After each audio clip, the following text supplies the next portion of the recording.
Hi, everybody. I'm here with a very, very, very special guest today, Barbara Hand Clow. Hard to get. I'm so glad we finally have her with us after all this time. I know I've been talking about it for a while, and we wanted to get down to some really heavyweight understanding of astrology right now because a lot of people are struggling, and I don't think it's just me. I think it's the world at large. And so Barbara is saying there's a reason for this. We have some really interesting underpinnings that are creating quite a challenge for humanity at this time. So without further ado, welcome, Barbara. It's so glad to finally have you on Zoom and not just the Gaia studio. Hi, Regina. Good to see you. And I think Zoom is great. I Now think that Zoom is I've got great you, too. it's very personal, and it's like having a really nice private conversation. So I It like really is. Well, yeah. you look wonderful, and I know this library. I've seen this library before, and it makes a wonderful backdrop, and it also is just a thimbleful of the books that are stuffed into your head because you're quite the researcher and academic. So with that, let's go right into what's happening. You call this, why is Neptune the elephant in the room? That's kind of the title of what we're doing. Why are you saying Neptune is the elephant in the room? I'm going to let you just set it up and then I'll ask you some more questions and we'll get into it. Well, because I was writing a trilogy and finishing the third book these last couple of years, I've gotten really far away from astrology. And so I had to go back and put the whole data back in. And astrology is very complicated. And it is really hard to put the bank back in. I spent actually a month of study for 4 or 5 hours a day in order to do that. And then I decided the thing I wanted to focus on, well, I did a few presentations, and I'm doing these presentations, Regina, because people are having such a hard time. And anything I can do to help with that. And when I was a reading astrologer and when I did my astrological shows, I really could help people. And so that's why I'm here right now with some astrology. And so I decided to do that because of the Saturn Uranus squares this year, which we're going to talk about today. So the first thing I did was I really got into what are those squares? What were they historically? How do they affect us now? And the more I got into the Saturn Uranus squares, I realized that we could really use them. And we're going to talk about how to use them effectively today, because that's really the key. But as I got into it, I started to realize that unless people could understand Neptune at this point in time, and this point in time is actually more like 2011 to 2026. In other words, the Neptune went into Pisces in 2011, and it goes out of Pisces into Aries in 2026. And so I started to realize like we're at the end of this Neptune and Pisces cycle right now. So then, of course, I did what all astrologers always do. I went back historically to the previous cycle. And the previous cycle is very influential and very interesting because it's the first cycle of Neptune through a whole sign since Neptune was sighted. Neptune was seen in the sky in 1846, and then in 1848, Neptune went into Pisces, and then it was in Pisces until 1861. So, of course, the first thing I did is I looked at what was that period of time like and what happened at that period of time. And that period of time in the United States is very interesting because the 1840s were known as the Hungry 40s. And the reason for this was there was a really very, very broad-based economic collapse in the States in the 1840s. And in upstate New York in particular, they suffered terribly with the Erie Canal and all kinds of stuff going on. And so it's known as the Hungry 40s. And then, of course, 1861 is the beginning of the Civil War. So we went through a period of economic tumult and deprivation that ended up in a civil war during that period. And now here we are in 2011. Even though the stock markets are high, and even though everything is supposedly wonderful for the multi-billionaires on the planet, what about all the other people? And we're in the middle of a phase of homelessness and job loss and social chaos that is really, really challenging for all of us. And then as we come to the end of this second cycle of Neptune and Pisces, notice the racial tension. So one of the things that's been going on with this cycle is the need in the United States to deal with the racial tension, to deal with the racial issues, because that's what started the Civil War in the first place, the last one. And in a way, we're in the early stages of a kind of running civil war right at this time. If we look at the number of people dying in mass shootings and the number of people who are being shot by policemen and all that stuff, I don't even have to really explain it because it's right in everybody's Oh, it's faces. in the headlines every day. I mean, when you look back 5 years, 5, 6, 7 years ago, these were events that happened a few times a year, then monthly, then weekly. Now it's literally almost every single day. And we saw it mounting and coming, and we never resolved the issues from the 1800s and the early 1900s as well. And here we are again. And what you said is very true, Barbara, because people started overlooking the fact that on the ground, boots on the ground, the economy was not doing well after 2007. And I started looking at it from a consumeristic point of view and just watching, just again, very much on the ground view of it, which is I started noticing products disappearing, aisles widening, shelves disappearing, and even the most popular stores and even supermarkets. So everything was shrinking when you started looking at the larger economic markers, even though, like now, the stock market's just wheeling off out of control on its own. It has nothing to do with the economy. So let's just pick it up from there. Here we are again. Mm-hmm. So then, of course, once I got into that stuff, the kind of basic background on it, then I started getting into what Neptune is and what Neptune does. And Neptune is famous for ruling illusion and delusion, and also for a very positive point of view, access to spirit and access to the soul. So Neptune has a whole range of energy, which of course any planet does. But the most important thing about Neptune right now, I've decided, is the whole issue of Neptune ruling the collective mind. And I've been thinking a lot about the collective mind because I've been in the early stages of writing a book about how to maintain our soul connection, because I've come to this place now where I realize that in a historical time, as difficult as this one is, our connection to the soul is just incredibly important. So I did some boning up on collective insanities and collective unconscious, and that whole issue of the collective mind and how it affects us. And I got deeply into the issue of how the only real freedom we have is our own inner freedom and our own ability to maintain our spiritual life. And so then I got thinking about more in terms of what's going on with the COVID crisis. And I started to realize that the COVID crisis is just a classic example of a collective insanity. And when the whole thing first got started, I was shocked by how people just gave in to the rules and followed everything they were being told, like sheep. You know, I know that people follow Like a trance, like a mass trance almost. yeah, it was like a mass trance, and all these things are very typical of a collective insanity where the whole group is ruling the energy, and that you as an individual, your only freedom is your individuality.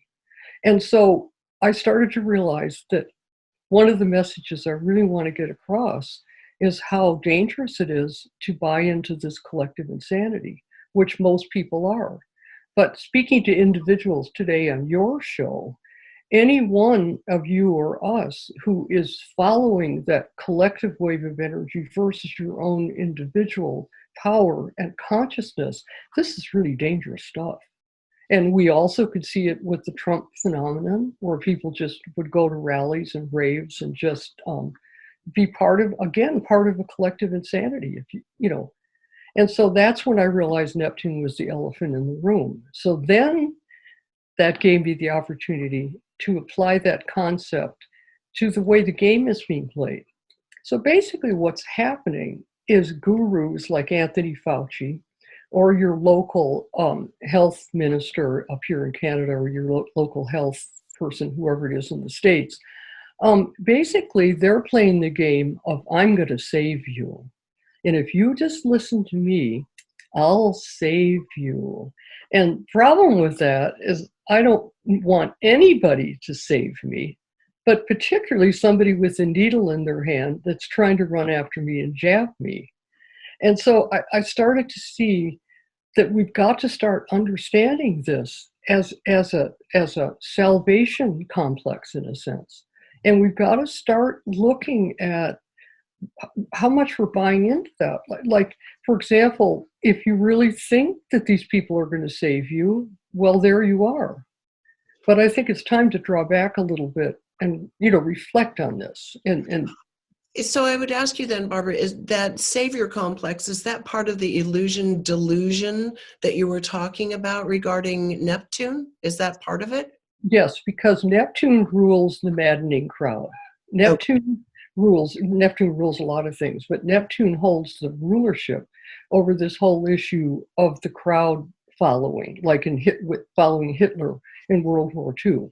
So when Neptune is functioning as a dark Neptune and a shadow Neptune, then we have these collective insanities coming forth. So then I realized, I thought, well, okay, because I think that's just blatantly true. And I think when anybody thinks about Absolutely. it, they kind of get it. Then I got it, which has to do with Carl Gustavus Jung, the psychoanalyst. And Carl Jung is probably my greatest hero, intellectual hero on this planet. And so Carl Jung, of course, is the one who discovered the unconscious and then went into the unconscious and discovered how it operates and worked with clients in order to help them explore their unconscious. And if you think about it, Carl Jung, he died like in the 1950s and became very popular like in the basically 1950s, 1960s. And we actually have been in the middle of a psychoanalytic exploration, even though we may not have been very much aware of it. We actually, I'll just say this, all of us actually are a lot more in touch with our unconscious mind than we were like 10 or 20 years ago. So then I decided this Neptune in Pisces cycle must be about waking up from the unconscious and being able to recognize when the unconscious is affecting us, such as in a collective insanity. That would be one example of it. But our unconscious affects us just in all kinds of ways in our lives. And yet, if we learn how to recognize it and detect it, we become more conscious. And so I started to realize, like, this cycle is really about waking up from the unconscious. And then I could see why everything is such a mess right now. That makes total sense. And I think it's all we have to do is look around for the evidence. Everybody can see the truth in what you've said. Yet we're going to talk about how we start working with this, because we have a challenge on our hands. People have given up sovereignty to media itself, whether it's social media or mainstream or streaming media. People have given over sovereignty to their channels of choice. And this is certainly not helping when it comes to trying to regain any sovereignty at all over our minds and delving into the unconscious. How do you perceive this? I mean, I think most of the people that are watching this have seen the film A Social Dilemma. Very, very important film to see in terms of hijacking of the mind. So how do you see technology and media playing in to this delusion phase? And also then we'll start reversing it and looking at how we can use it for uncovering what's in the unconscious and working our way toward healing. Mm-hmm. Well, certainly I could say that the paradigm I'm putting forth here is the need to pull out of the collective mind and to go into your individual self, individual exploration, individual soul, and individual unconscious. So what we're talking about here are all the levels of exploring ourselves and getting to know ourselves. And sometimes I think that people almost feel like if they spend time doing that, that they're being a little bit selfish. And yet it's the most important thing because each individual, their personal strengths, you know. Yes. I know, I totally agree with that. So unplugging, which I've talked about in many, many different programs, seems critical. And I suffer from that myself. I feel like, oh my God, I'm not doing my part for my own work. I'm not participating in social media. I'm not putting myself out there as a person. But I don't want to. And every time I turn a media channel on, I have to say, um, even if it's something I'm slightly resonating with in the moment, I'm hearing the larger narrative behind it. And it's all making me slightly nauseous, Barbara, Mhm, because mhm. I'm feeling this manipulation of the people. It's really making me feel nauseous, for lack of a better word. Yeah. And we're certainly in a period right now of a maximal level of delusion and lies and deliberate manipulation of people who tune into any kind of media, even the best kind of media. Mm-hmm. So, what I do, and I have done actually for many, many years, is I never watch any media assuming it's going to give me correct information. I watch it only to see what their program is, Right. hoping that if I know what their plans are, I might have a shot at avoiding what they're trying to do. And now we've come to a point at this point where they really have gotten a stranglehold on the public. And so going back to this issue of the unconscious and the depths of the unconscious mind, it's amazing how rich we are within. It's just incredible the richness that we have within. And so it looks to me like the reason all this chaos is building and building and building is because of the need for breakdown. And so we're getting breakdown in all of the major religions, especially the Western religions. And I guess after thinking about it really deeply, I came to the realization that there's probably no other way. And it's not any fun living in the You're middle, right. you know, not any fun living in the middle of it all.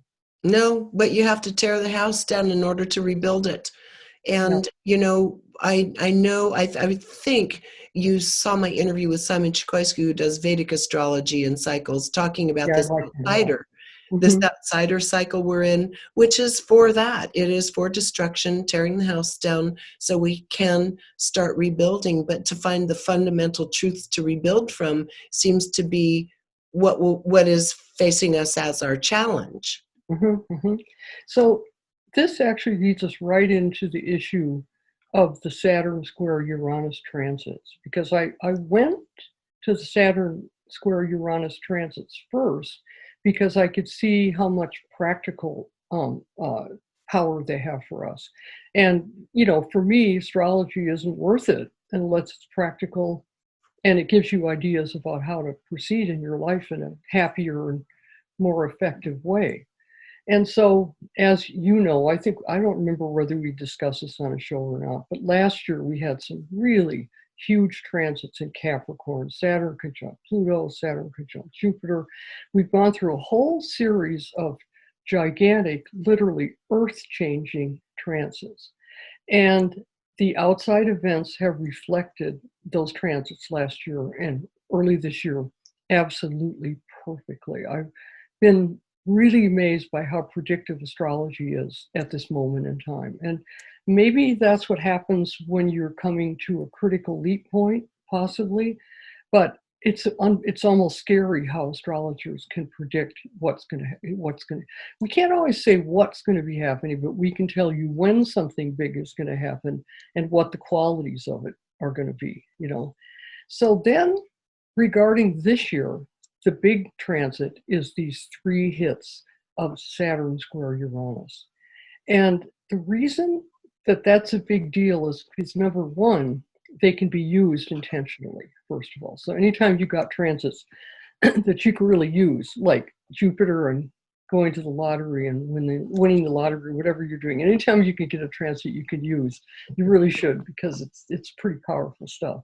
So the first hit of Saturn square Uranus was January, February 14th or 17th. Let's see if I can remember. February of this year. Mm-hmm. And if people will take time after seeing this discussion between you and me to take a few minutes just to try to remember what was going on in February in your life. And some people, of course, listening to this can do that immediately. And first of all, certain trends would have been happening, certain themes would have been playing out. And it would be a good idea to get a hold of them and identify them. And then another thing that gives you a real tip on what you were probably doing is most everybody was probably purging something in February. In my case, this library you're looking at, Regina, is half as big as it was. I purged this library. And everybody's got their own version of it. Everybody I talked to was purging something, because what you're purging at that time is the key for what you're trying to get rid of, not so much rid of in your life, but sometimes purging can be like with my library, organizing it more effectively with a lot more strength by making it more clear what this library is. So I don't want to think of purging as getting rid of something. Often it's just getting something straight in your life.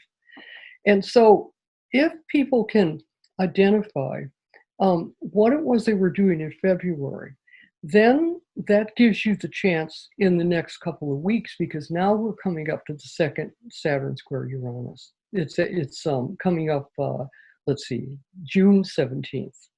Or no, it's June 14th, and the first one is February 17th. I want to keep on wanting to turn those around. But at any rate, what's June important? 14th. It's the middle of June, and because at this point, that's when you're probably going to realize that you've actually made a lot of progress. You've actually really done something, because in the middle of this mess right now, sometimes we don't feel like we're doing anything at all. We just feel chaotic all the time. And so if you can identify what that is that you're changing, and then really tune into how well you're doing with it, you're going to do a very, very good job of vastly improving what you're doing. Because when these planets come back together again, the way they are in a week or so, there's some retrograde motion going on, which means that things are happening where we need to go inward. And so we need to identify what it is we're changing, and then we need to start looking at our unconscious. We need to start identifying things within ourselves that cause us to resist things, especially things that cause us to avoid things. Identify the way you talk yourself into something, even when you know it's not true, while you're talking yourself into it, if you see what I mean. I do that. Because from now, June, until, guess what? Christmas Eve Day, December 24th, is the third transit. And with the third transit, if you've really gotten a hold of what you've been doing, you're going to really be in a position of personal power. So let's look at what is this transit? What's Saturn squared Uranus? What does it mean, right? Well, Saturn rules structure and form. So Saturn is the part of us that creates realities and creates forms in order to live our lives. And then Uranus rules freedom and creativity and breaking out of the fixed mold of a problem or a situation or reality itself. So as you can imagine, Saturn square Uranus, a struggle between structure and freedom. Sounds like one foot on the brake and one foot on the gas pedal. Yeah, and notice what we're experiencing. Notice that the outer reality right now is a huge struggle between structure and control and freedom, And I'll predict right here on your show that right after this square in the middle of June, then we get the summer solstice. And I can tell by the transits at the summer solstice that this business of the people in control being able to run everybody around like sheep is going to be ending this solstice. It sounds like it, Barbara, because I've been reading about, the border situations in Canada, between Canada and the US, for example. Right. Right at the solstice is the day that it's supposedly supposed to end, which is interesting. June 21st is what I've read, where the borders are supposed to open up between Canada and the US again, and people are chomping at the bit to start getting over and seeing friends and family. And they don't want to be held back any longer. This is ubiquitous. These feelings are ubiquitous now. Yes.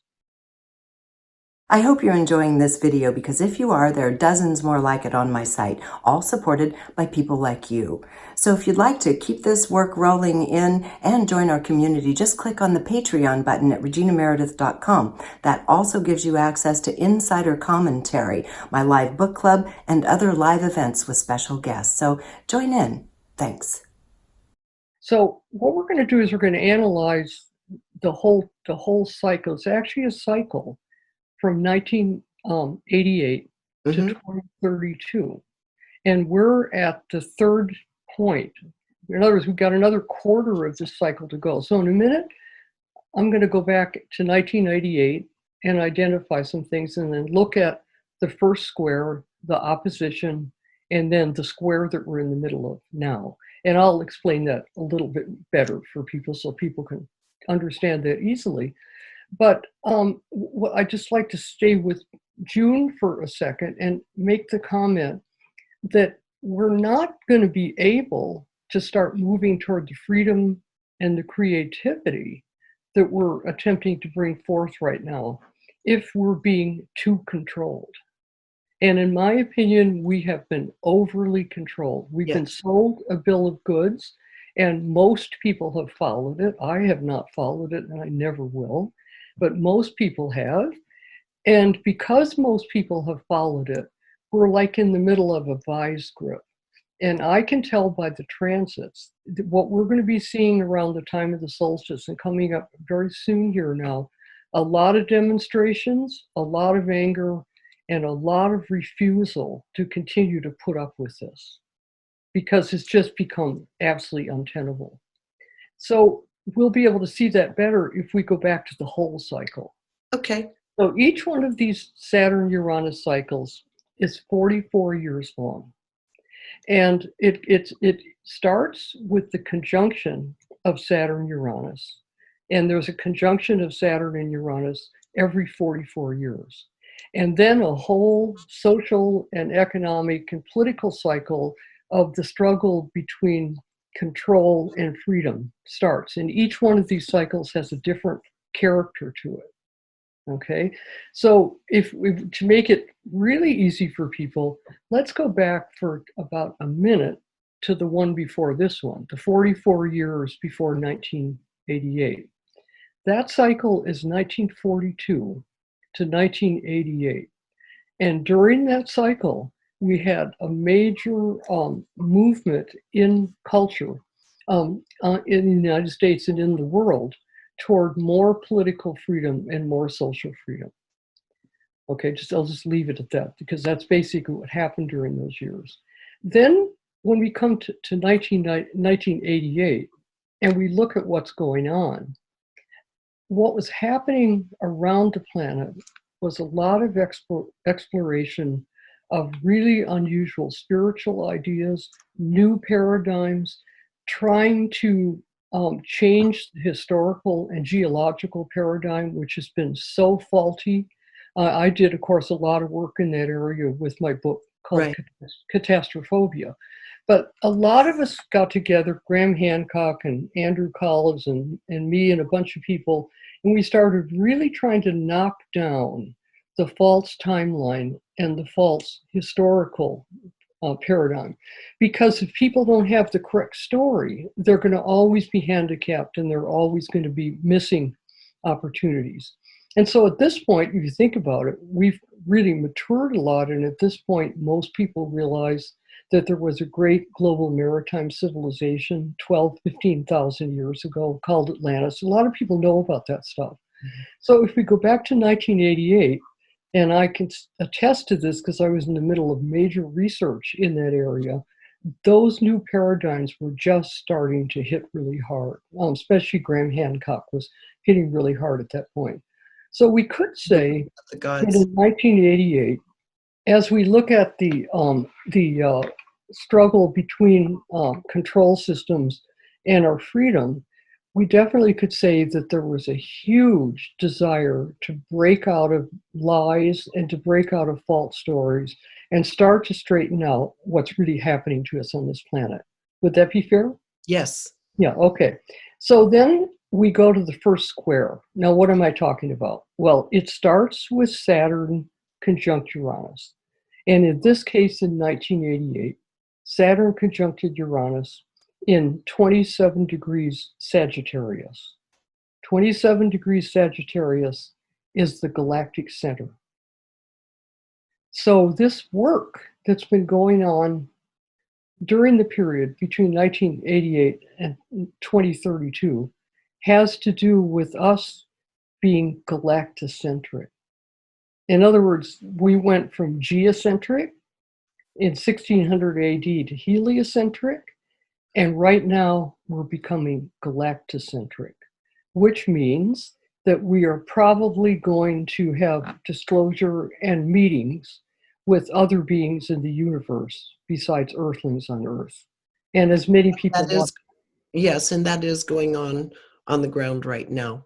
I yes, mean, it we're seems to be. expecting these findings from our governmental body of the prediction is they'll probably delay it. But the point is the pressure's on. Everyone's talking about it. Podcasts galore around the world discussing disclosure in all its forms. So whether it happens officially or not, it's already up. Yes, I agree. And that actually has a lot to do with the squares that we're in the middle of right now.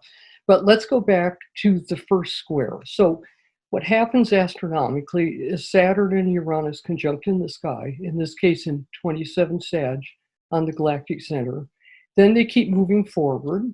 And because Saturn moves faster than Uranus, it takes Uranus 84 years to go around the sun. It takes Saturn 29 years. So because they're moving at different speeds, eventually they come to the first square to that conjunction.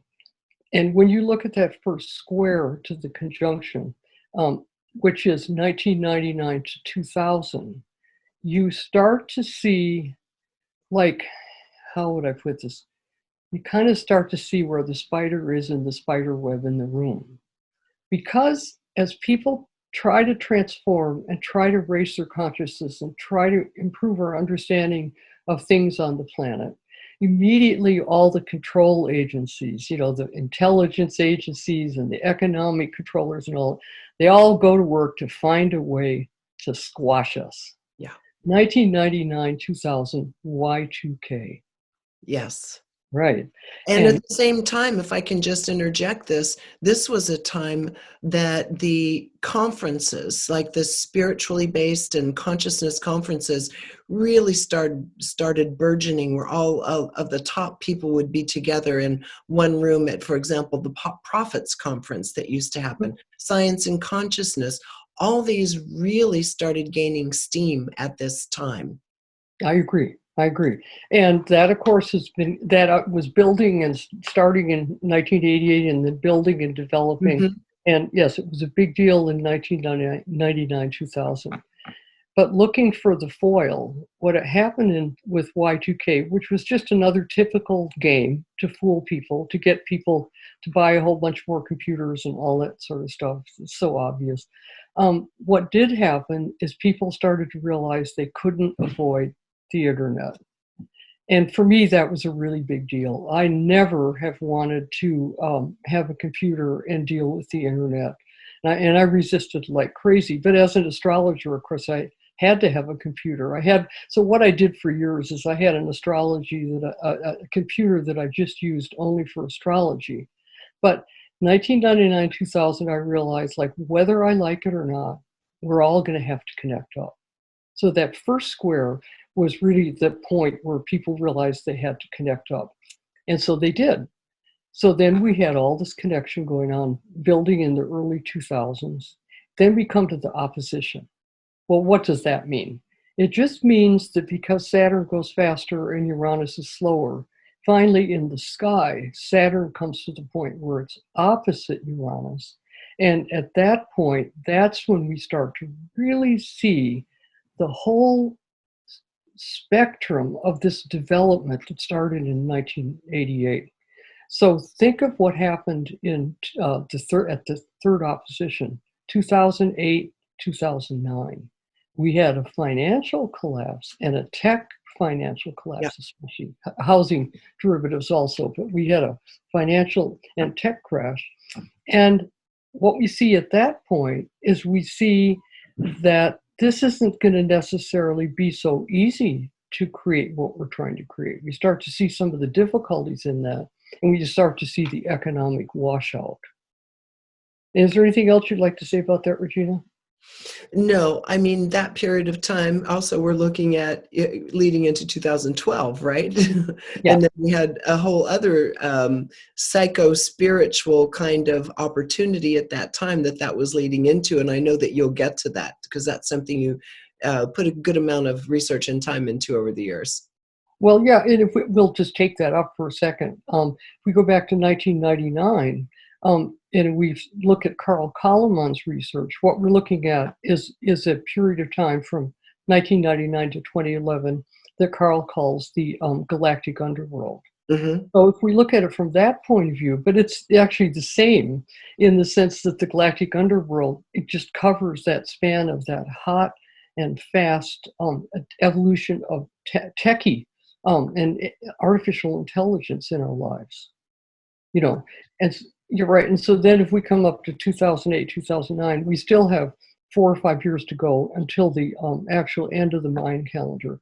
But what did happen there was a collapse, a tech collapse. And I think it really needs to be kept in mind, because if I was going to hazard a guess about what's going to get us out of the mess that we're in at this point, we may have a collapse of technology because of massive solar flares. Interesting, because we look at everything that was in place at that time. We had issues with the market. We had a huge collapse in the real estate market. The bubble was burst there. Mm-hmm. And now everything is lined back up to where it was in essentially 2006. And I remember I was dealing in real estate at that time on a personal level. You could do no wrong in 2004, 5, 6, leading up to 2007, and then boom, everything in the U.S. was worth about half almost overnight within 6 months' time. Right now, we're in this huge real estate bubble again. Part of it because these corporations, which got the first 1.7 trillion off the top of the care packages, started buying up their own stock and also going into residential real estate market. So for all these false, inflated, really not very ethical reasons, we have this huge real estate bubble going again, certainly in California. Mm-hmm. Oh, yeah, everywhere. We're just sitting on that precipice again, where everything's out of control. The stock market's spinning off in a reality no one understands anymore. So that's where we are today, but that's kind of where we were back in 2007. Mm-hmm, mm-hmm. Yeah, I agree. And so here we are with the opposition in 2008, 2009. And then we come up to the next square. What happens is it's called the lower and the upper square, where you have a square below an opposition, another square. And this is the point of the 3 Saturn square Uranus, because when you get these squares, there's usually 3 of them. Mm-hmm. And that's very important, because with the first square, you want to identify, ideally what people should do if they start getting into this is when there's a major square like that, identify with the first hit what your issue is. And if you can, you do a lot better all the way up to the point we're coming to now. So you're saying go back to February, identify what the hidden subconscious, unconscious challenge was that we should go back now and recognize if we didn't at the time. And this is personal. In other words, this is to each one of us. And so automatically that moves you into your personal realm instead of being stuck in the collective, which is something that I think is so important to do at this time. Right. So then if we look at the 1988 and then the square and the opposition in the square, what is going on here? Well, I'd have to say if I go back to 1988, I think there's some real issues with the individual starting to realize that they are doing things in the world with their energy. See, if you go back to 88 and you look at all this tech stuff, everything's set up for us right now to buy into the idea that our power is going to come from a smart car and a smart home, a smartphone, etc.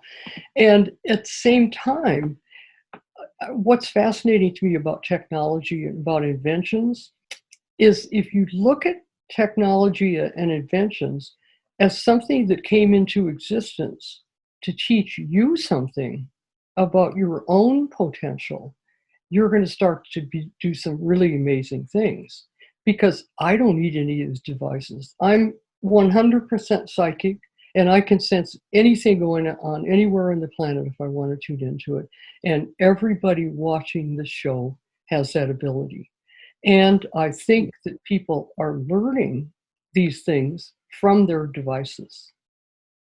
So I think what's going to That's an happen. interesting concept, because most people would say, no, I've become more dependent on it and started diminishing my reliance upon my own innate abilities. That's one of the downsides of this. Right. So that's the way the artificial intelligence and the techie people would like to have you thinking. Mm-hmm. But if solar flares blow it all out of the sky, so it's not functioning anymore, all of a sudden, people are going to discover that they're connected anyway. And I don't like to make predictions. I'm willing to say that I think the ultra control that we've been experiencing is going to be very challenged at this solstice. I think we're going to see a huge breakout on the part of the people for freedom. I'm not willing to predict that solar flares are going to knock the technology back. But if I look at it from the point of view of 1988 and then 1999 and then 2008 and what's been going on and what's going on now, it almost looks like it's inevitable that something like that's going to have to happen. Mm-hmm. So that with the next Saturn Uranus cycle, which starts in 2032, another whole way of being on this planet should be starting at that point. And what would that look like to you? Just extrapolating from where we've come in the journey so far. Well, the only way I can get any information like that is by going down to younger people. Yeah. So I communicate with younger people as much as I can because they're the ones who can give me a sense of the future, you know? And so in that regard, I've been really studying the mycelium movement and the mushroom movement. Yes. And really tuning into the fact that we are actually all connected. And the mycelium movement and the number of people working with mushrooms for ameliorating environmental problems and also for just having a good trip, whatever they're doing with the mushrooms. Or just for good health, when you're talking about cordyceps and all that. Yeah. Or making a great steak with porcini mushrooms. Whatever. Mushrooms are useful for all kinds of things.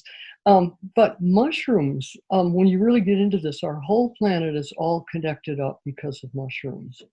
And I have a feeling that if I was going to try to imagine what could happen next, I think it's going to go into those areas. Interesting. And so there is going to be, I just find the Scorpio generation who are quite young, they're 18 and under right now, fascinating. They they think differently. I have a stepson in that age group, very much an independent thinker, wants to do his own research, doesn't take anyone else's word for anything, pretty much, even at the age of 13. And also this notion that you're not born with a sense of privacy or that you should expect to have your own privacy. That's not even part of their thinking anymore. It's an understanding that they're connected really from the cradle on. Mm-hmm. And that's true, because if you look at what Ellison is doing, Ellison from Oracle, and how all the data is being collected now at this point by means of Ellison's big computers, there is no privacy. Right. There isn't. And might as well just realize it, because that's the truth. That is the truth. And for us, that's offensive. For someone who's 15, 16, that's the world. That's the way it is. You don't expect anything different. And so they're not blowing back against it. But the Scorpio generation we're talking about has, maybe you can explain to us what the chief characteristics are of the Scorpio generation coming up that we're calling the Generation Z, or the Zoomers, I call them. Yeah, I hate to admit it, but I haven't looked into it at all. Okay. Yeah, Okay. I get so involved with some of this Yeah. right now that I haven't looked at it. But I'll certainly take a look at that. That Yeah. would be fun, just to see what's happening with them. But the whole the notion you used of mushrooms and the interconnectedness, and the way that is simply the way the planet works now going forward, for one and all, is just the way it's going to be with the younger generations. They already understand they don't have the power over anything, the power over finances. They can't expect to go and have a home and property and a white picket fence, because they've been priced out of the markets by previous generations, for example. So communal living will be part of it. So this notion of everything being connected and having to have inter-reliance and interdependence on one another has to be the healing of the future. Mm-hmm. And then back to this hologram for just a minute, 1988 through 2032. The other thing I could say about that, we're at this last square, and then we have like 7 or 8 more years until the new conjunction. And I certainly am going to be shocked if full disclosure of our interplanetary citizenship and connection with all beings in the universe. I'll be shocked if that isn't in place. Yeah. And then what's interesting about that is that then there's so many things that everybody's doing that, so what if Oracle and Ellison and Bill Gates, so what if they know all about you? They don't know anything about you. Especially they don't know anything about your soul and your purpose for being here and what you're really thinking about. They don't know. They don't know. And I agree with you 100%, Barbara, that the most sacred connection we have right now, beyond our connection with each other, is our connection to our own soul, our higher self, opening our capabilities, because once that happens, we can't be manipulated to. We can't manipulated and lied to any longer, because like you're saying, you can just open up those capabilities and understand immediately what's going on. And every one of us has that ability. Yes. And many, many, many people are doing it. Yes, they are. And that's the exciting part. Continue on, because I want to ask you about a couple of really kind of simple things in regaining that sovereignty. Mm-hmm.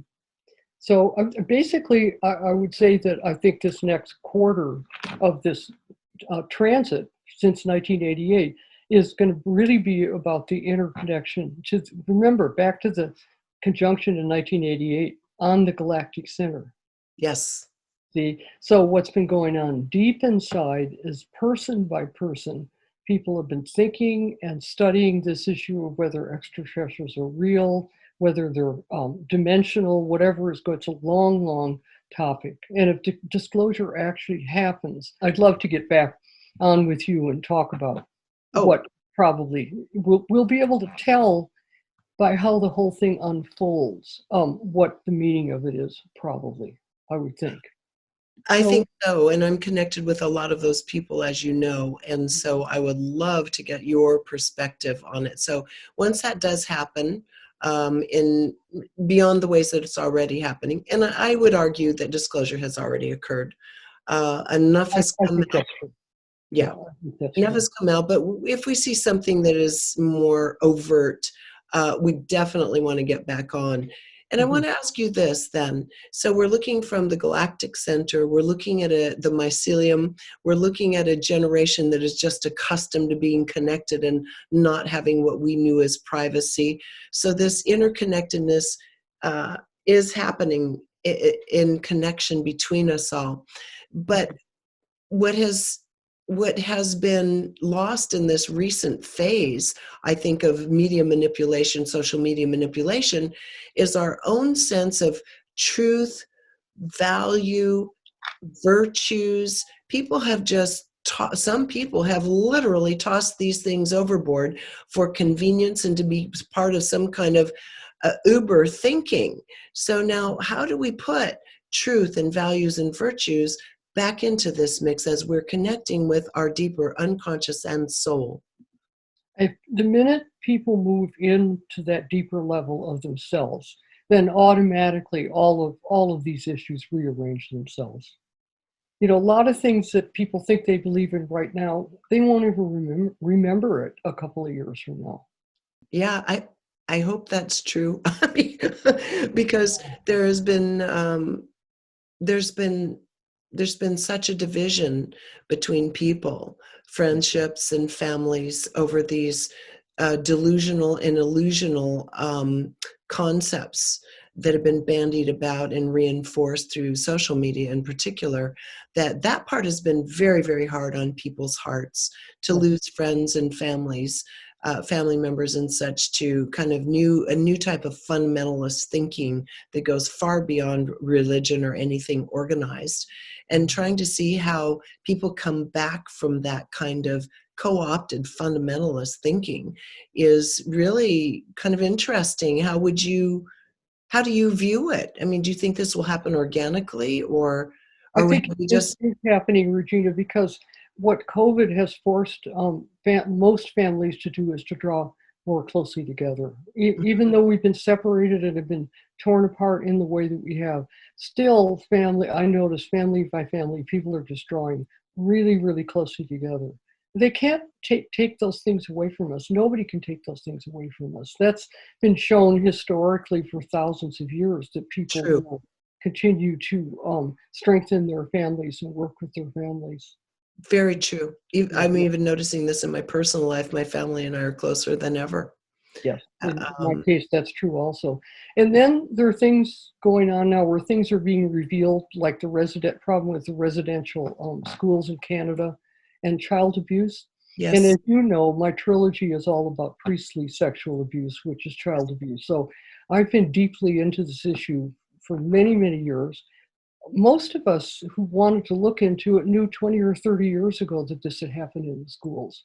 So it's the only thing that's happening now is that the truth is coming through in such a solid way that it's forcing change. And yes. things are going to change and improve because of the truth coming out. I agree with you. I think this is the time of revelation. Mhm. We can look at it in a biblical sense, or we can look at it as we are living and experiencing it. And it is that time has arrived. You're absolutely right. And that's the And that's the Revelations beauty of trilogy. the internet. Pardon? And that's the Revelations trilogy.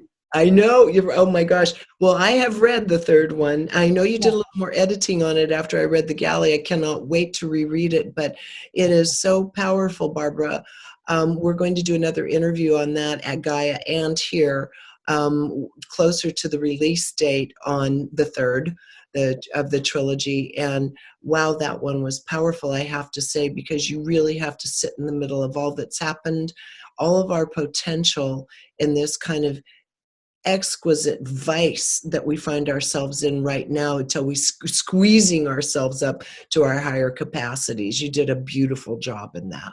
Thank you. And I brought it up only because it really ended up being a Revelations trilogy. In other Yes, words, it did. I knew I needed to cover that period of time because I was Yep, guided to do it, but I had no idea how revelatory it would end up being. absolutely. Hey, what's the publication date again? Well, it's supposed to be September, but now I'm hearing that it's going to be out in August. So I'm trying to find out. We're really close. Oh, okay, good. All right. Really Well, close. once it's out, come back on with me, because I'm raring to talk to you about that book. Oh yeah. Oh yeah. Okay. I'd love to. I'd love to. Barbara, any final thoughts on this conversation? I thought you've done a really beautiful job in explaining to us what the opportunity is, what our responsibility is within it, and it shouldn't just be seen as a weight, but rather a joy, a release, to be able to look into those aspects of self that we've hidden from ourselves, where we've been delusional in our own thinking, and just strip it bare. There's Yeah. nothing too awful to look at within our being if Yeah. we just take the time and courage to do it. That's true. And I think if we try to think about what's it going to be like to push back, because what I'm saying is I think a pushback is coming very Yes. soon now. I think most of us will suddenly just not be able to resist just doing something, whatever it is that we can do, because we've got to do something here because we've been railroaded into the end of a canyon, so to speak. And I don't like the canyon. I don't like it either, and you and I are rebels, so we've done our own blowback already. And and I agree. I think we're going to be seeing more of this at large. Sometimes I watch people and think, "Geez, wake up, wake up!" Wake up in there. But I think you're right because the pressure is mounting collectively. Mhm. Well, when people discover, within months that they have to get a third vaccine and then a fourth vaccine, all kinds of stuff is going to happen here. Mm-mm. This is an untenable creation. Oh, yeah.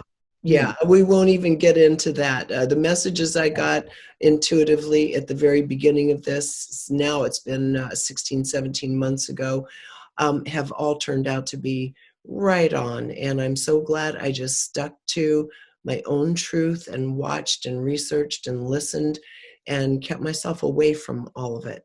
And each person has had to contend with this in their own way. And we're very powerful beings. So whatever we've done along the way by way of, say, caving and recovering ourselves, we can recover from it. Our bodies are very powerful. Our minds are very powerful. Never is it all lost. But it would be really nice to start thinking in terms of taking our power back. Yeah. Yes. So, August, we're looking at the release of the final book of the Revelations trilogy. Revelations from the source. Revelations from the Source, yes. And it's on Amazon pre-order now and all that sort of stuff, Okay, good. And I recommend everybody, even though I haven't done the final read on it, I know the basis and bones of it. Powerful story. Be ready to really invest yourself in it. So, Barbara, thank you so much. I'm so glad we got to finally do our first Zoom together. Yes. And we'll do another one when the book comes out in a couple months' time. How's that? Yes, I'd love to. Very good. Thank you, Barbara. Thank you. Again, everybody, the new book coming out, pre-order it on Amazon, Revelations from the Source, Barbara Hand Clow. Until next time, thank you for joining us here on reginameredith.com.